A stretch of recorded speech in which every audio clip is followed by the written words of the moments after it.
Hello मेरे प्यारे साथियों, कैसे हैं आप लोग। स्वागत है आप सभी का सीबी विकल आर्ट क्लास में। पहले मैं आपको कुछ कहने से पहले एक बार रिव्यू आपको दिखा दे रहा हूं। यहाँ पे जो आपके पूरे किताब के क्वेश्चन हैं, इंपॉर्टेंट क्वेश्चन, लघु उत्तरीय, अति लघु उत्तरीय, विस्तृत उत्तरीय, उन सभी को मैंने एक साथ नोट कर लिया है और साथ में इसका उत्तर भी आपको यहाँ पे देखने को मिल जाएगा सिंपल, सरल, आसान शब्दों में। फिर इसके बाद जो आपका सेकंड वाला बुक है वहां से भी क्वेश्चन मैंने यहाँ पे कवर किए हैं, उसका उत्तर भी यहाँ मैंने अच्छे से लिख लिया है।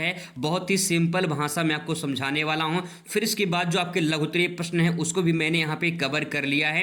बहुत ही आसान सरल शब्दों में दोस्तों पूरा अच्छे से आपको याद करवा दूंगा। तो चलिए दोस्तों शुरुआत करते हैं। बहुत ही मोस्ट इंपॉर्टेंट वीडियो होगा। आइए यहाँ पे सबसे पहले ऊपर चलते हैं और यहाँ पे पेपर पैटर्न समझने का प्रयास करते हैं। यहाँ पे हम लोग जो इंपॉर्टेंट क्वेश्चन पे नजर डालेंगे वो आपका यहाँ शुरुआत करेंगे अति लघु उत्तरीय प्रश्न। पहले हम लोग यहाँ पे जो बुक फर्स्ट में जितने भी अति लघु उत्तरीय क्वेश्चन हैं उन सबको यहाँ पे कवर करेंगे। आपके बुक फर्स्ट से 35 नंबर के क्वेश्चन पूछे जाएंगे, साथ में इसमें 5 नंबर का जो है मैप जो है इसमें इंक्लूड है, यानी शामिल है। अब यहाँ पे सबसे पहले क्वेश्चन देख लीजिए। ये क्वेश्चन ऐसे क्वेश्चन हैं जो हर साल पूछे जाते हैं। बस एक बार फटाफट आप देखते चलिए, आसानी से आपको तैयार हो जाएगा। आइए पहले 20 क्वेश्चन पर नजर डालते हैं। क्वेश्चन आपके सामने आ चुका है। मानव भूगोल को परिभाषित कीजिए। मानव भूगोल की परिभाषा क्या है, मानव भूगोल से क्या आशय है या मानव भूगोल से क्या तात्पर्य है, किसी प्रकार से घुमा के क्वेश्चन पूछेगा, आंसर आपका यही होगा। इसमें लिखेंगे मानव भूगोल यानी ह्यूमन ज्योग्राफी भूगोल की वह शाखा है जिसमें प्रकृति और मानव के अंतर संबंधों का अध्ययन किया जाता है। यानी मानव भूगोल में हम प्रकृति और मानव के अंतर संबंधों का अध्ययन करते हैं। किसी एक भूगोलवेत्ता की परिभाषा लिख देंगे, जैसे रटजल के अनुसार लिखेंगे मानव भूगोल मानव समाजों और धरातल के बीच संबंधों का कैसा अध्ययन है, संश्लेषित अध्ययन है। संश्लेषित का मतलब होता है जुड़ा होना, ठीक है, या फिर मिला होना। यानी जो मानव समाज है ये धरातल से जुड़ा हुआ है, धरातल से मिला हुआ है, यानी धरातल पे जो भी संसाधन उनका उपयोग करता है, इसका मतलब कि मानव धरातल से जुड़ा हुआ है। संश्लेषित का मतलब जुड़ा हुआ, मिला होना। तो इस प्रकार से उसकी परिभाषा लिख सकते हैं। इसके बाद अगला क्वेश्चन है मानव भूगोल के कुछ प्रमुख क्षेत्र कौन कौन से हैं। तो 2 नंबर का प्रश्न रहेगा, 2 लिखना है। मैंने यहाँ पे 5 लिखे, आपको 2 ही लिखना पड़ेगा क्योंकि आपके प्रश्न में 2 ही नंबर का जो है प्रश्न पूछा जाएगा। जैसे पहला है सांस्कृतिक भूगोल, आर्थिक भूगोल, सामाजिक भूगोल, राजनीतिक भूगोल, शहरी भूगोल। इस प्रकार से जो है यहाँ पे और बहुत सारे भूगोल के से क्षेत्र होते हैं, तो 2 आपको लिखना रहेगा।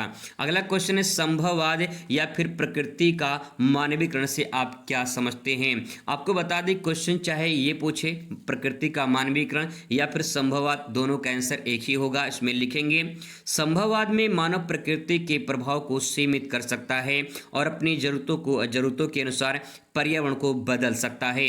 इसे प्रकृति का मानवीकरण कहा जाता है क्योंकि इसमें मनुष्य अपने ज्ञान, तकनीकी और संसाधनों के उपयोग से प्रकृति को नियंत्रित करने का प्रयास करता है। अगर सिंपल भाषा में समझा जाए तो बस आप इतना समझ लिए, जैसे कि नदी बह रही है, ठीक है, नदी के बहाव को मानव रोक नहीं सकता है, लेकिन यहाँ पे डैम बनाकर उसके पानी को डाइवर्ट कर सकता है और नहरें निकाल सकता है, उस पर बांध बना सकता है और वहाँ से बिजली उत्पादन, सिंचाई, अन्य चीज़ें जो है ये कर सकता है। तो कुछ ना कुछ संभव तो मानव कर दिया है। इसी को संभववाद या प्रकृति का मानवीकरण कहा जाता है। चौथा नंबर क्वेश्चन आपके सामने दोस्तों यहाँ पे है नवनिश्चयवाद क्या होता है। नवनिश्चयवाद के बारे में लिखेंगे नवनिश्चयवाद वह दृष्टिकोण है जो संभववाद और पर्यावरण निर्धारणवाद यानी निश्चयवाद के बीच संतुलन को स्थापित करता है। इसको सिंपल भाषा में डायग्राम में समझ सकते हैं। यहाँ पे एक तरफ मान लेते हैं यहाँ पे संभववाद है, ठीक है, और एक तरफ मान लेते हैं यहाँ पे निश्चयवाद है। यहाँ पे निश्चयवाद है और यहाँ पे बीच में एक यहाँ पे और बॉक्स बनेगा जिसको हम नव निश्चयवाद कहेंगे। यानी ना तो संभववाद सर्वशक्तिमान है, ना तो निश्चयवाद सर्वशक्तिमान है, ना तो मानव सर्वशक्तिमान है और ना ही प्रकृति सर्वशक्तिमान है, बल्कि इन दोनों को जो तालमेल है, जो संतुलन है, वही नव निश्चयवाद है। इस परिभाषा में यही कहना चाह रहा है। इसमें कहा जा सकता है कि मनुष्य प्रकृति को बदल सकता है, लेकिन उसकी प्राकृतिक सीमाओं का पालन करना होगा ताकि संतुलन बना रहे। ठीक है, आगे इसमें नेक्स्ट है मानव भूगोल के 4 प्रमुख क्षेत्र बताइए। तो इसके बारे में चर्चा हम लोग कर लिए हैं। सांस्कृतिक भूगोल, आर्थिक भूगोल, सामाजिक भूगोल या फिर राजनीतिक भूगोल। अगला यहाँ पे क्वेश्चन है कि जनसंख्या घनत्व को परिभाषित कीजिए। इसमें लिखेंगे किसी क्षेत्र में प्रति वर्ग किलोमीटर में निवास करने वाले लोगों की जो संख्या होती है उसी को जनसंख्या घनत्व कहा जाता है। इसका फार्मूला इसको लिख के बॉक्स में कर देंगे, बढ़िया पूरा नंबर मिल जाएगा। जनसंख्या घनत्व बराबर जनसंख्या बटे क्षेत्रफल। अगले क्वेश्चन बात करते हैं, क्वेश्चन है जनसंख्या परिवर्तन के घटक बताइए। जनसंख्या परिवर्तन यानी बदलाव क्यों होते हैं? जब जन्म होता है तब, तो इसका मतलब जन्म दर हो जाएगा। जब मृत्यु होती है तब परिवर्तन होता है, तो मृत्यु दर। प्रवासन या प्रवास इसे बोल सकते हैं। प्रवास का मतलब होता है जब एक स्थान से दूसरे स्थान पर जाकर बस जाते हैं तो उसे प्रवास कहते हैं, तो उसमें जनसंख्या परिवर्तन देखने को मिलती है। तो ये 3 घटक हो जाएंगे। आगे है क्वेश्चन नेक्स्ट है, जनसंख्या संगठन क्या होता है? जनसंख्या संगठन में लिखेंगे जनसंख्या संगठन किसी क्षेत्र की जनसंख्या की आयु, लिंग, शिक्षा, धर्म, भाषा, व्यवसाय आदि के आधार पर संरचना को अध्ययन करना जनसंख्या संगठन कहा जाता है। तो यहाँ पे जनसंख्या संगठन जो है वो जनसंख्या की आयु, लिंग, शिक्षा, धर्म, भाषा, व्यवसाय आदि के आधार पर जब उसे बांटा जाता है तो उसे जनसंख्या संगठन कहा जाता है। अगला क्वेश्चन है लिंगानुपात को परिभाषित कीजिए। प्रति 1000 पुरुषों पे जो महिलाओं की संख्या होती है उसी को लिंगानुपात कहा जाता है। इसका फार्मूला आप जरूर लिखेंगे, लिंगानुपात बराबर स्त्रियों की संख्या बटे पुरुषों की संख्या गुणे 1000। तो ऊपर यहाँ पे स्त्रियों की संख्या लिख देंगे, बटे के निशान लगाएंगे, यहाँ पुरुषों की संख्या लिखेंगे, इसके आगे यहाँ पे गुणे 1000 कर देंगे। ठीक है, इस प्रकार से लिख देंगे, बढ़िया पूरा नंबर मिल जाएगा। अगला क्वेश्चन है जनसंख्या के वितरण को प्रभावित करने वाले 2 प्रमुख भौगोलिक कारक बताइए। तो पहला है स्थलाकृति। स्थलाकृति का मतलब यहाँ पे है मैदानी क्षेत्र में जनसंख्या का घनत्व अधिक देखने को मिलता है जबकि पहाड़ी क्षेत्र में जनसंख्या घनत्व कम देखने को मिलता है। जलवायु की बात करें उसमें लिखेंगे अनुकूल जलवायु वाले क्षेत्रों में अधिक जनसंख्या रहती है जबकि अधिक ठंड या अधिक गर्मी वाले क्षेत्रों में जनसंख्या कम देखने को मिलती है। तो इस प्रकार से जनसंख्या को क्या करते हैं, प्रभावित करते हैं, कहीं कम कहीं ज़्यादा देखने को इसलिए मिलती है क्योंकि भौगोलिक कारक होते हैं। अगला पॉइंट यहाँ पे है मानव विकास की प्रमुख घटक कौन कौन से हैं। तो घटक में इसमें स्वास्थ्य, शिक्षा, जीवन स्तर, ये 3 घटक हैं जिसमें आप लिख सकते हैं। दो लिखना है, 2 नंबर आपको मिलेगा। अगला है मानव विकास सूचकांक यानी HDI के बारे में आपको बताना है। HDI क्या है? तो यह संयुक्त राष्ट्र विकास कार्यक्रम यानी UNDP द्वारा जारी किया गया एक सूचकांक होता है जो किसी देश के स्वास्थ्य, शिक्षा और प्रति व्यक्ति आय के आधार पर विकास को मापता है। तो मानव विकास सूचकांक क्या है? मानव के विकास की मापने की इकाई है। ठीक है, चलिए आगे है यहाँ पे मिश्रित कृषि किसे कहते हैं या फिर मिश्रित कृषि की विशेषता से पूछा जा सकता है।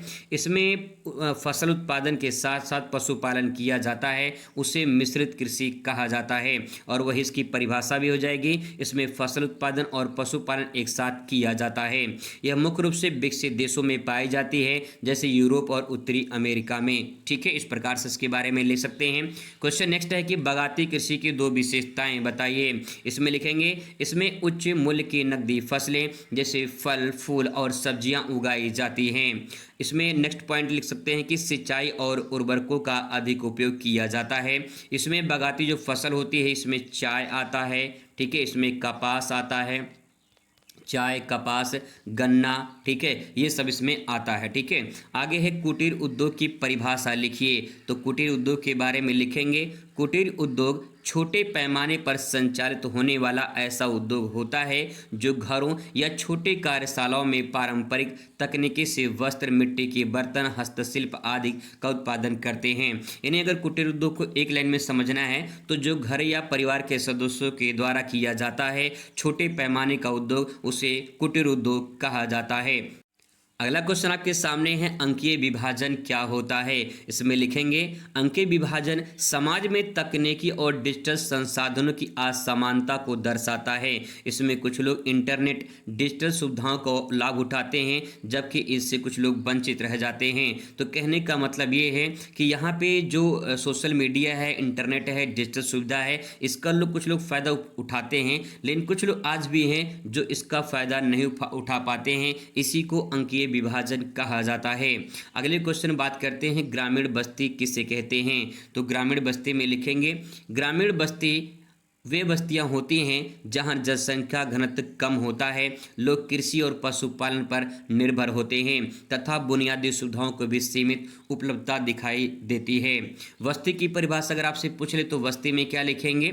बस्ती यानी सेटलमेंट वह स्थान होता है जहां लोग अस्थायी या अस्थायी रूप से निवास करते हैं और अपने जीवन यापन की गतिविधियां संचालित करते हैं, उसे बस्ती कहा जाता है। सिंपल परिभाषा आसानी से याद कर सकते हैं। अगला क्वेश्चन है उद्योग के स्थानीयकरण के दो प्रमुख कारण बताइए। उद्योग क्यों स्थानीयकरण होता है, स्थान क्यों परिवर्तन होता है?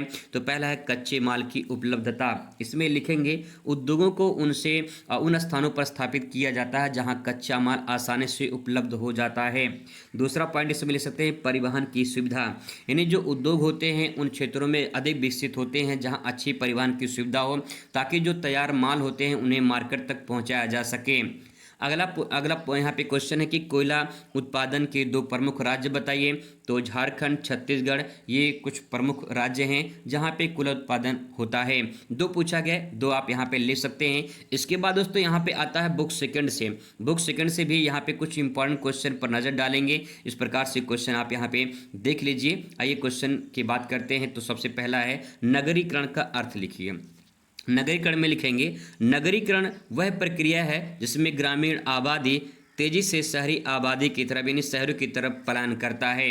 शहरी जो क्षेत्र होते हैं उनका विस्तार होता है, आर्थिक, सामाजिक और पर्यावरणीय परिवर्तन जो है जुड़ा होता है। अगर इसको एक लाइन में लिखना है तो बस आप इतना समझ जाइए कि जब गांव के लोग नगर में या फिर शहर भी बोलते हैं इसे, शहर या नगर में चले जाएं तो इस प्रक्रिया को नगरीकरण यानी शहरीकरण कहा जाता है। अगला है प्रवास की परिभाषा लिखिए। प्रवास में लिखेंगे प्रवास यानी माइग्रेशन वह प्रक्रिया है जिसमें व्यक्ति या समूह किसी कारणवश अस्थायी या अस्थायी रूप से एक स्थान से दूसरे स्थान पर जाते हैं, उसे प्रवास कहते हैं। यह देश के भीतर भी होता है और देश के बाहर भी होता है। यानी अगर एक कोई स्थान है, कोई बी स्थान है, ए से जब बी पे चले जाते हैं किसी कारणवश तो उसे प्रवास कहा जाता है। अगला है मानव विकास से क्या आशय है। मानव विकास में लिखेंगे मानव विकास वह प्रक्रिया है जिसमें लोगों को शिक्षा, स्वास्थ्य और जीवन स्तर में सुधार किया जाता है ताकि वह अपनी क्षमता को पूरी तरह से विकसित कर सकें। यानी मानव विकास का सिंपल भाषा में समझ सकते हैं कि जब आप नौकरी पा जाएंगे तो 100% आपका विकास जरूर होगा, तो इसीलिए आप उसे कह सकते हैं कि मानव का विकास हो रहा है। अगला क्वेश्चन है कि मानव विकास के दो प्रमुख स्तंभ बताइए। तो यहाँ पे दो प्रमुख स्तंभ है समानता। पहला पॉइंट है समानता, सभी लोगों को समान अवसर मिलना चाहिए तभी जो है मानव विकास कर सकता है। दूसरा है सतत विकास, यानी संसाधनों का विवेकपूर्ण जो है उसका उपयोग करना चाहिए जिससे आने वाली पीढ़ी भी उसका उपयोग कर सके, तो उसे सतत विकास कहा जाता है।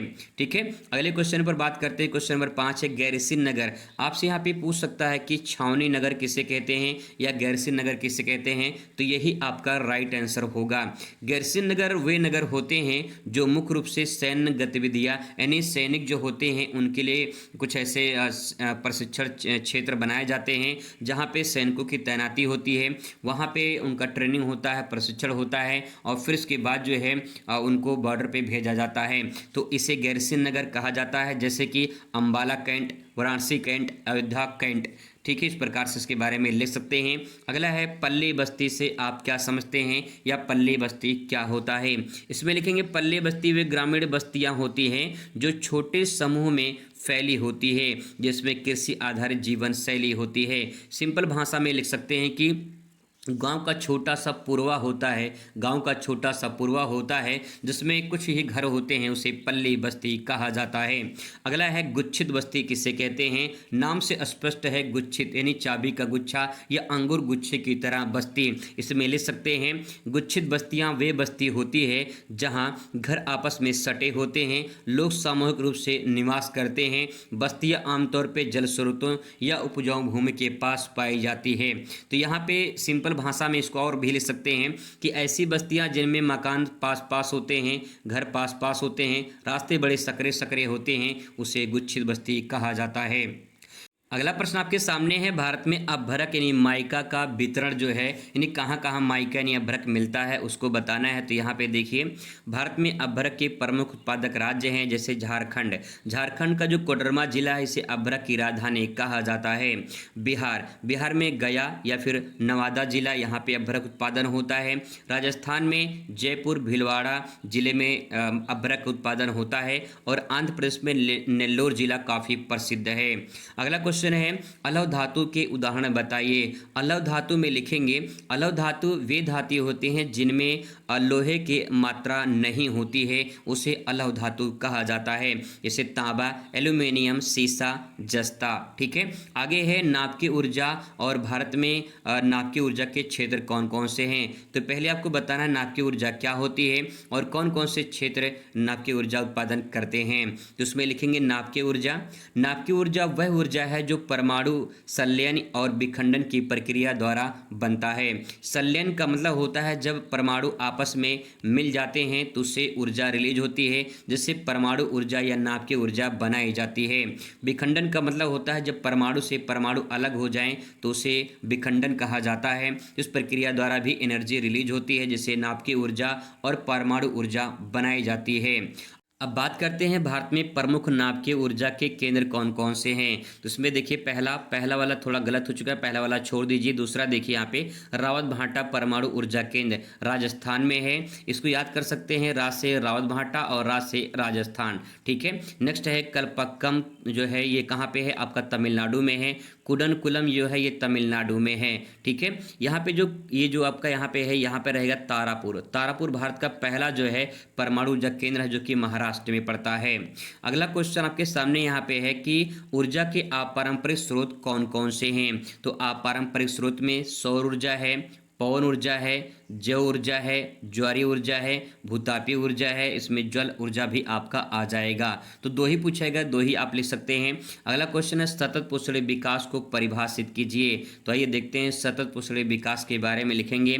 सतत पोषणीय विकास वह विकास प्रक्रिया है जिसमें वर्तमान आवश्यकताओं को पूरा करने के साथ साथ भविष्य की पीढ़ियों की जरूरतों को भी ध्यान में रखा जाता है, जिससे प्राकृतिक संसाधनों का संतुलित उपयोग हो सके। यानी आपकी पीढ़ी किसी भी संसाधन का उपयोग कर रही है, आपकी आने वाली जो भावी पीढ़ी है अगर उस संसाधन का उपयोग कर ले तो इस प्रक्रिया को सतत पोषणीय विकास कहा जाता है। 13 नंबर क्वेश्चन है, प्रदूषण और प्रदूषक में अंतर बताइए। मोस्ट इंपॉर्टेंट क्वेश्चन है, प्रदूषण और प्रदूषक यानी पॉल्यूशन एंड पॉल्यूटेंट। आइए जानते हैं सबसे पहले प्रदूषण के बारे में। प्रदूषण पर्यावरण में किसी भी अवांछनीय तत्व जैसे कि धुआं, रसायन, कचरा के प्रवेश होने वाली हानि को प्रदूषण कहा जाता है। प्रदूषण का मतलब दूषित होना होता है, जैसे कि जल प्रदूषण है, ठीक है, जल प्रदूषण है, वायु प्रदूषण है, ध्वनि प्रदूषण है, ये सब किसी न किसी प्रकार से दूषित हो जाते हैं, जिसे हम अवांछनीय तत्व कहते हैं। अब प्रदूषक क्या होता है, इसमें लिखेंगे वे कारक या पदार्थ जो प्रदूषण फैलाते हैं उन्हें प्रदूषक कहा जाता है, जैसे कार्बन मोनोऑक्साइड, प्लास्टिक, औद्योगिक कचरा। अगर सिंपल भाषा में कहा जाए तो जैसे वायु प्रदूषण हो रहा है तो वायु प्रदूषण जो हो रहा है उसके पीछे कारण क्या है, उसके पीछे कारण है जैसे CO2 है, ठीक है, कार्बन मोनोऑक्साइड है, धुआं है, ये सब क्या है जिनके कारण प्रदूषण होता है उसे हम प्रदूषक कहते हैं, यानी पॉल्यूटेंट कहते हैं। ठीक है, तो इस प्रकार से इसके बारे में लिख सकते हैं। अगला यहाँ पे हरित क्रांति का अर्थ बताइए। हरित क्रांति में लिखेंगे कि हरित क्रांति 1960 के दशक में कृषि उत्पादन बढ़ाने के लिए अपनाई गई नई तकनीकों जैसे उन्नत बीज, रासायनिक खाद, सिंचाई और मशीनरी का उपयोग किया गया था, और इसका जो है उपयोग करके हरित यानी जो कृषि है, कृषि उत्पादन में अधिक से अधिक उत्पादन किया गया था। इसी का जो है नाम दिया गया था हरित क्रांति। इससे भारत में खाद्यान्न उत्पादन में भारी वृद्धि हुई थी। ठीक है, आगे यहाँ पे लिख सकते हैं। नेक्स्ट प्रश्न है, नियोजन की परिभाषा दीजिए। नियोजन क्या होता है? नियोजन यानी प्लानिंग एक संगठित प्रक्रिया है जिसमें संसाधनों का प्रभावी और संतुलन उपयोग किया जाता है ताकि सामाजिक, आर्थिक और पर्यावरण लक्ष्यों को प्राप्त किया जा सके। अगर इसको अपनी भाषा में लिखना चाहते हैं तो बस आप इतना समझिए कि किसी भी काम को करने के लिए जो हम योजना बनाते हैं उस योजना को ही नियोजन कहा जाता है। अगर आप ये सभी अति लघु उत्तरीय प्रश्न तैयार कर लेते हैं तो आपके जितने भी अति लघु उत्तरीय प्रश्न आएंगे सब इसी वीडियो से कवर हो जाएंगे। वो सारे इंपॉर्टेंट क्वेश्चन मैंने कराने की पूरी कोशिश की है जो आपके पिछले कई सालों से रिपीट हो रहे हैं। इसके बाद जो है अगली वीडियो में आपको जितने भी आपके लघु उत्तरीय प्रश्न वो करवा दूंगा। फिर इसके बाद जो है एक बार पूरा मैराथन में जो विस्तृत उत्तरीय प्रश्न उसको करवा देंगे तो पूरा आपका ये कवर हो जाएगा। चलिए मिलते हैं नेक्स्ट वीडियो में। Thanks for watching.